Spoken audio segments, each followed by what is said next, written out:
欢迎您收看家庭会客室。在我们会客室这一个系列里，我们一起讨论一个主题，是有关婚前导航。我们很希望帮助所有要进入婚姻的男女呢，在婚前的时候就做好预备，所以当进入婚姻的时候呢，就有一个幸福跟美满的一个婚姻。我们常常听人家讲说呢，情人眼中呢是出西施的，好像在婚前的时候，我们怎么样看对方呢？他总是完美零缺点的。但是呢，一结了婚之后，就突然开始发现说，怎么婚前是没有任何缺点的？一结了婚之后，发现他到处都是缺点，发现说我们个性是这么样子的一个不合，而且甚至不合到一个地步呢，甚至有人是以离婚来做结尾的。我们真的是这样子结了婚，一个人个性有一个极大的一个改变吗？还是在婚前的时候，其实我们彼此之间就有一些差异，而我们不自知呢？所以在今天的节目当中呢，我们要跟大家一起来探讨这个主题，如何来认识彼此之间的一个差异。因为认识彼此之间的一个差异，我们就能避免在婚姻当中因着这些差异所带来的冲突。今天非常高兴，我们再次邀请到学员传道会的会长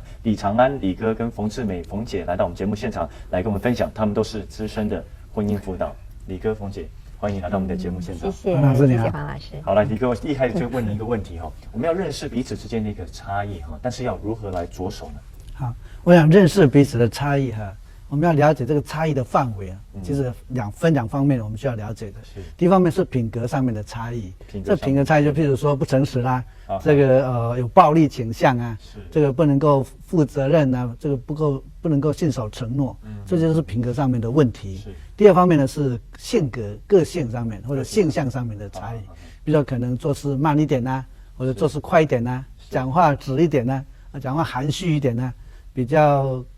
感情用事一点啊，或者比较理性一点啊，这是属于性向上面的差异。那这两方面呢，在品格上面的差异呢，这个我们要好好考虑，你要不要做这个选择哈。那在性向上的差异呢，这个我们今天会讲到怎么样来面对这种差异。那刚才您提到说怎样来着手这方面，我是觉得男女双方呢可以彼此来说出自己的优缺点，自己来说会比较没有受威胁。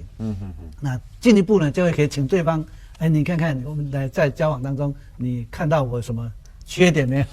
或者有什么优点没有？那这个从主观从客观来交织交互，这样可以彼此了解，可以交换意见。比如我跟我太太在交往的时候，她就跟我说，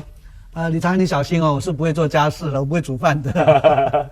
那我就说没有关系啊，我是什么都吃的。所以就是从这里面来认识差异，心里是准备好。我不说因为他不能煮饭，这个就因为我是要跟他结婚，不是要找一个会煮饭的，这个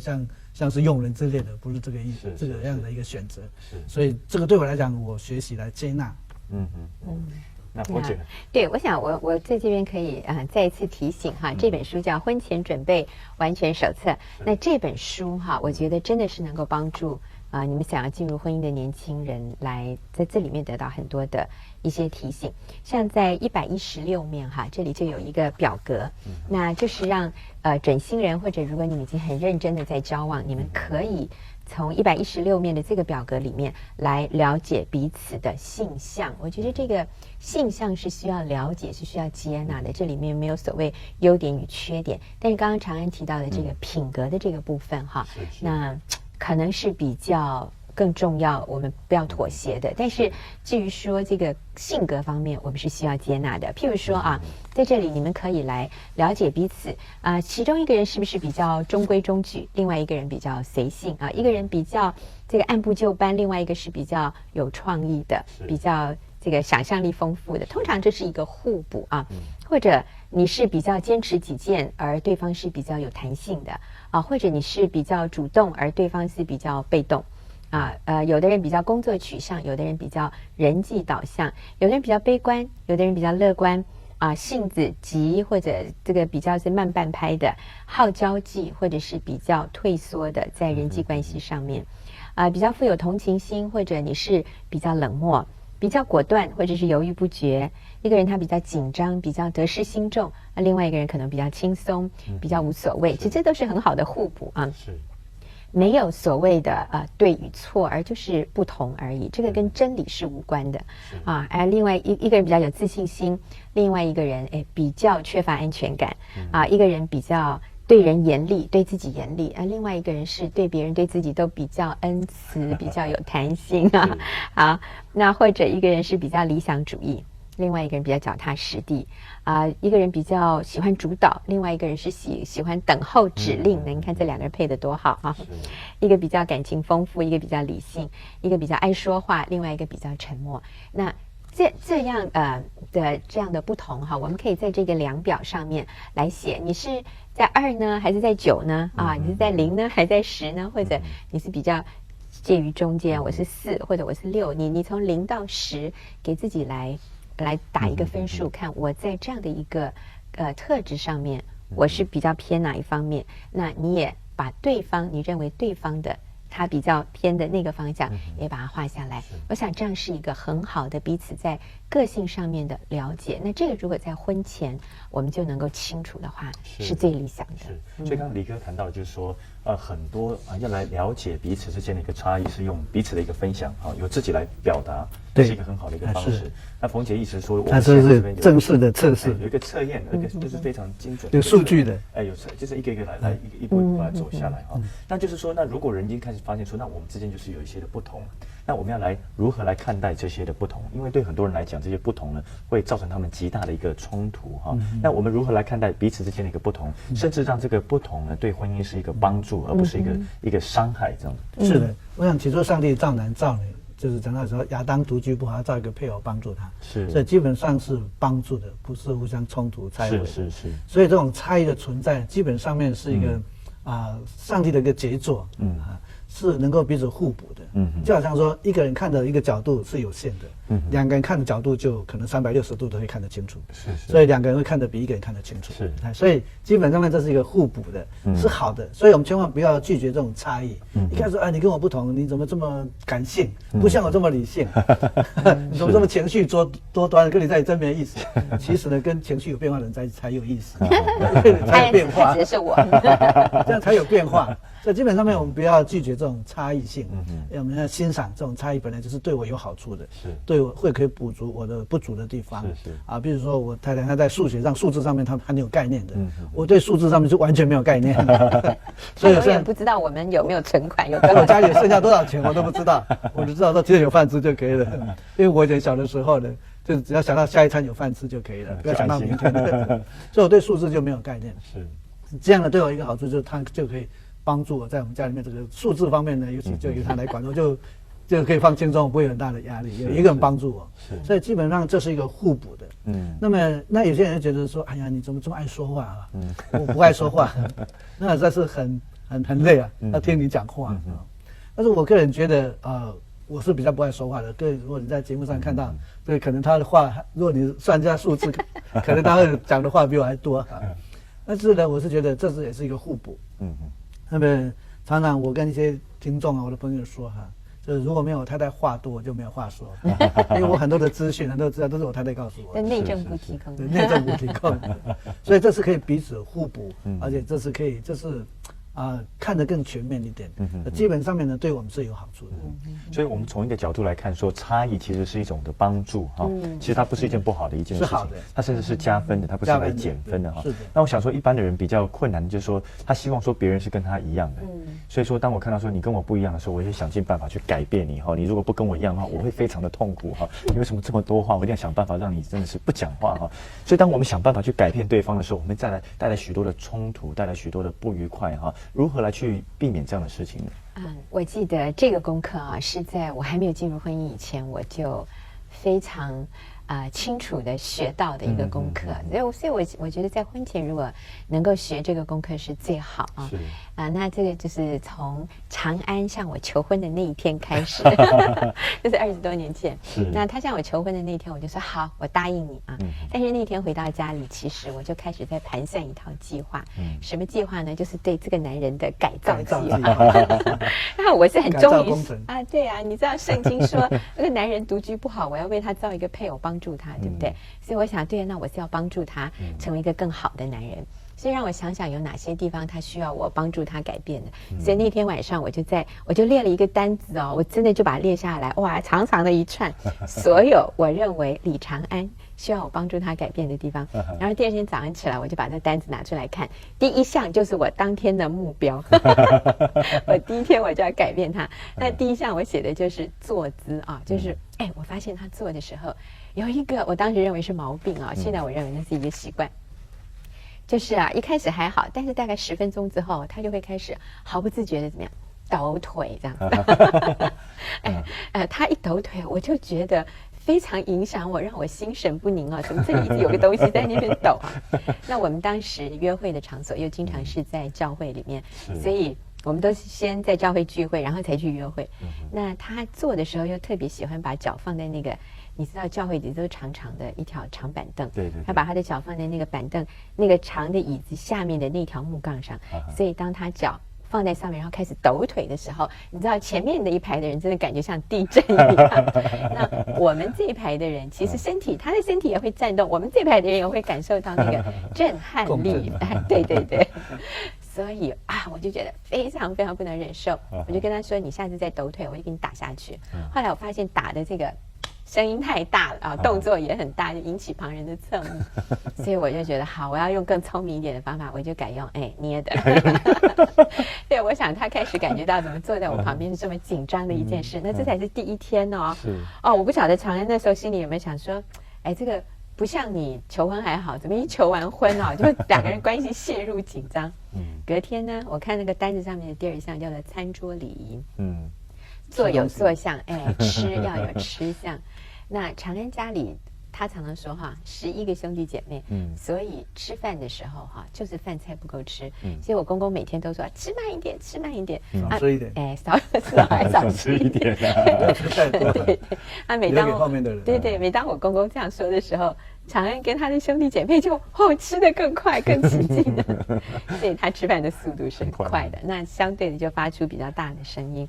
这个对我来说是很难忍受的，因为我吃饭从小，因为我们家环境还算好，所以我吃饭都拖拖拉拉再加上国2的时候，我们家就移民到美国去了，所以我妈妈就非常在意我们有没有学会这个吃西餐的餐桌礼仪，因为不能丢中国人的脸嘛。那吃西餐最重要的就是要很斯文，不能发出很大的声音对，尤其喝汤绝对不可以有那这种声音都不可以有，不能用吸的，不可以用吸的，不可以用吸的所以你能想象，当我跟他一起吃饭的时候，我就觉得我看我大概没有办法跟他生活在一起。有趣的是当我们还没有说要结婚的时候，只是谈恋爱的时候，这些都没有造成我的困扰是当我想说，对，我将来要嫁给他了，怎么这些一个一个就好奇怪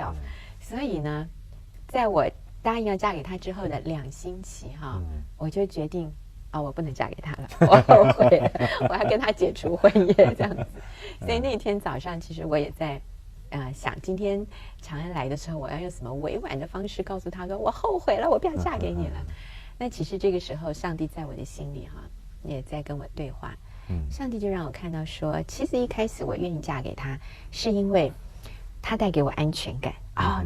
我觉得他满足了我的虚荣心，因为他常常跟别人说，你知道吗？我是翻跟斗追到冯志梅的意思就是你看我对，我多么了不，我多么有价值，他还要翻跟斗追我。你知道这个其实是他让我觉得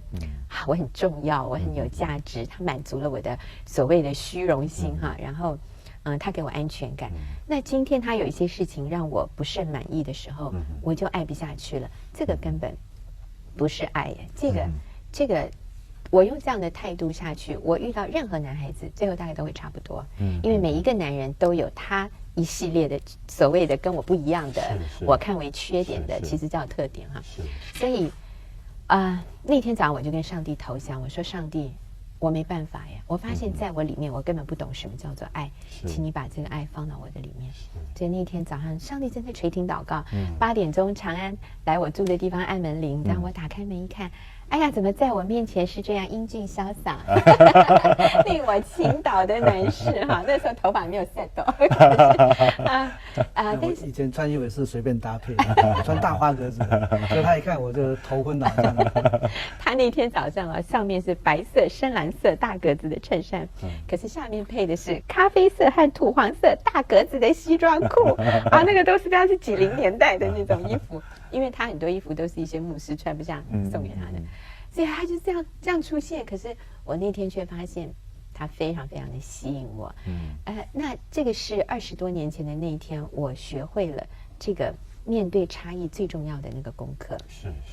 不是要求对方按照我的意思来做，而是我愿意学习按照他的本相去接纳他。你说衣服不会搭配，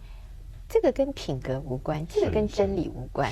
你说吃饭的速度快一点，或者做的时候爱抖腿，这个不是罪，对不对？这个就是需要我来接纳的。那他也需要接纳我的这个我比较挑剔啊，其实这个还跟罪有点关系。但是他也是这样的包容我，也是这样的接纳我。对呀，我是完美主义。是。我都要90分了，他60分就很开心了。100分，不是100分。所以你知道，这个是那个最重要的那个重点，就是按照他的本相去接纳他。但是有一些在品格上面的事情，我觉得是我们反而比较要在意的，不能妥协的。这是非常重要的。有一些是习惯，像你刚才提的习惯，那真的是跟对错没有关系，可能跟个人的一个习惯是不大一样的哈。所以我们常常受不了，是因为习惯之间的一个不同哈。那个就没关系啦，那个真的就学习接纳。那有没有可能说一个人在交往的时候，他发现说对方真的是有一个跟他一个差异是大到一个地步了，他觉得说是不是不应该跟这个人继续交往下去，然后他不能决定到底要不要哈？像这样子的一个朋友，你要怎么样子来帮助他呢？如果是在品格上面的问题的话，我们坚决不要太勉强，不要因为想要做类似，我要把他救出来。那我觉得这个是要好好考虑哈，因为反正如果救不成，反而2个都牺牲了。那我觉得应该慎重。那么对个性上面的性向上面的差异呢，就我们要学习来接纳，把对方你认为的主观上面认为的是缺点，把它说这是不同点，这是特点，就是他有的我没有，那我有的他没有，那这叫特点。那这种欣赏称谓转为特点或者不同点的时候呢，我们就站在一种接纳他的态度，来彼此来互动，彼此来欣赏。那这样可以2个就更容易一体，这个互补的功用呢就能够显明出来。你刚才讲那个接纳，它不是忍耐嘛，不是忍耐，但是不是接受，而且是欣赏它。欣赏它，这个欣赏不大容易哈，怎么欣赏？其实是一念之间呐，一念之间。譬如说，我太太她很爱说话，很喜欢说话，那么我觉得她说话我听她说话很有价值，很有意义，那我就不会排斥，不会拒绝，所以我就很喜欢听她。那她就觉得我很窝心，很了解她，所以这种距离就会越来越近。那确实她所讲的话对我也有帮助，很有造就。最近告诉我说他就建议我说，我在这个演讲里面呢，很多一些不必要的废话在里面，不是废话，赘字，多余的字，当然那就是废话。那么我刚才也在讲说，哎呀，实在他怎么会又被他跳到这些毛病？但是我仔细再去看我的录影带、天啊，发现他讲的是事实，所以我说还好。这个他提醒我了，我下次就可以改进，那可以更进步，那我有这个安全感。我想这个也是看到长安的那个美德，就是他很谦卑，他很愿意接受别人给他的建议。那我觉得这个是每一个人在婚姻里面需要有的这样的一个美好的品格，就是我们也需要知道我们自己是不完美的，那我们也愿意接受对方所提出来的建议。不过在刚才那个品格上面哈，你说哪一些是我们不要妥协的？那我想，当然，我现在先要提的第一个，这个不算是品格，这是一个我觉得基本的条件，就是在信仰上。如果说我们有不相同的信仰，那这个当然是与品格无关。但是圣经是这个吩咐我们要，你说信与不信的原不相配，不要同父异恶。其实这个是要保护我们的，所以。如果信仰不相同，我觉得不要勉强，这是第一个。那当然还有，如果他有一些恶习像吸毒啦、酗酒啦、赌博啦、债务、借钱，或者是暴力这个非常明显。如果在结婚以前他就打你，就对你有暴力，如果他在结婚以前他就已经是满身的债务都还不清的，那我想这个我们真的不要勉强。我们就像刚刚常安说的，不要想要成为那个救世主情节哈，我要去拯救他，因为我很同情他，所以我要去救他，我要去把他救他脱离苦海。我想这个是不合适的，这样的一种状况。不要用婚姻来救他，而是可以帮他请他去戒酒啦，去戒毒啊，这方面送到那边去，不是用婚姻来救他。用别的方式，是用别的方式，用别的方式来帮助他。但是非常好，我们不只是来认识彼此之间的一个差异哈，让这个差异是对婚姻一种帮助哈，而不是一种的伤害，甚至是进一步接纳哈，不是忍受哈，是接纳，而且是再进一步的就是欣赏对方哈，好不好？在最后的1分钟，好不好？请两位跟我们一点。如果婚前能够彼此了解差异的话，那么更容易男女双方可以带来合一。谢谢。我想也是把对方的这种性格上的你认为缺点，我们把它看成是特点，然后看看他的这个特点怎么样来弥补我在这方面的特点。所以这是我们把彼此的差异看成是一个彼此互补最好的一个机会。非常谢谢今天两位所带来给我们的分享哈，你们两个就是一个活见证哈，如何的互补成为婚姻的一个帮助，非常谢谢你们，谢谢。亲爱的朋友，我们先休息一下，等一下回来节目的现场。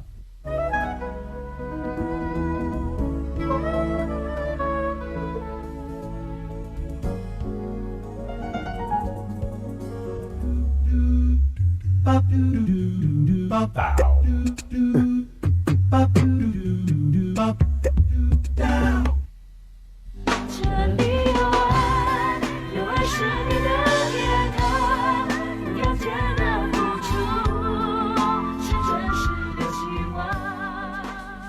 欢迎回到家庭会客室。常有人说我们因相爱而结合，因了解而分手。其实两个人非常相爱，但是呢，越相处在一起，越了解对方的时候，就发现越没有办法忍受。我记得我听过一个比喻，就是像阿拉斯加的一个豪猪，他们在寒冬大雪纷飞的时候，2只豪猪就要互相靠在一起取暖。但是呢，他们身上的刺真的会戳痛对方，但是呢，他分开的话又冷得受不了，但是碰在一起又被对方刺得不得了。所以其实男女结婚之后，我们在情感上面真的是难分难舍，但是真的现实生活在一起，又是伤害对方最深的哈。所以那个伤害常常是因为彼此之间的一个不同，而这个不同是在结婚之后才发现的。如果能在婚前的时候就因着这个不同而有一些的了解的话，这对婚姻以后所要经营的婚姻是有极大的一个帮助的。今天在节目当中，我们讲到说有在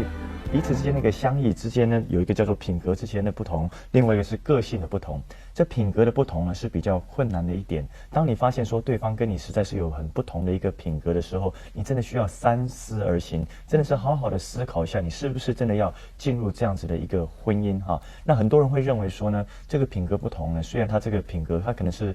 喜欢赌博，他可能是又吸毒，他有很多不好的一些的事情，但是没有关系，我相信爱能改变一切，我相信结婚之后我能改变他。亲爱的朋友，千万不要相信这样子的一个想法。你结婚，你在婚前不能改变他，你在婚后呢，你也是没有办法来改变这个人的。所以当时品格之间有一个极大的一个差异，甚至是你不能接受的时候，千万小心，不要随便进入这样子的一个婚姻。另外一个是个性上面的一个不同，个性的一个不同，其实不是对错的一个问题，也不是犯罪，也不是合法不合法的一个问题，也不是道德上面的一个问题。个性上面的问题很多是习惯，你的习惯跟我不同，我的习惯跟你不同，但是问题是这个样子，我们常常觉得说你的习惯应该要跟我一样，所以你跟我不一样，我不能接受你，所以会想尽办法要去改变另外一个人。亲爱的朋友，我们每个人都有个人的一个习惯，而且我们从不同的家庭里面出来的。当你旁边那个人，尤其是你最重要的那个人，想尽办法要来改变你的时候，施加各式各样压力，要来把你变成他另外一个你不是的一个样子的时候，这是非常痛苦的一件事情。所以呢，因为这样子的一个想要改变呢，会常常造成极多的一些的冲突，这个也不是我们所要看见的。但是那应该怎么办呢？我们应该学习在婚前的时候知道说我们之间是不一样，而不一样是可以被接受的，而且你不只要接受它，而且你要学习要会欣赏它，这个是需要花时间去学习的。它不一定跟你一样，但是它跟你的不同也是有它的一个价值的。我们学习去彼此来欣赏跟接纳。对，了解我们的对方跟我们的不同，而接纳他、尊重他、欣赏他。我想这样2个人才有办法继续唱下去，这个戏才有办法继续走下去。今天非常谢谢您收看我们的节目，我们在这边跟您说再会。如果你有任何事情跟我们分享，来电、来信或是传真给我们，愿上帝赐福给你。愿上帝赐福您。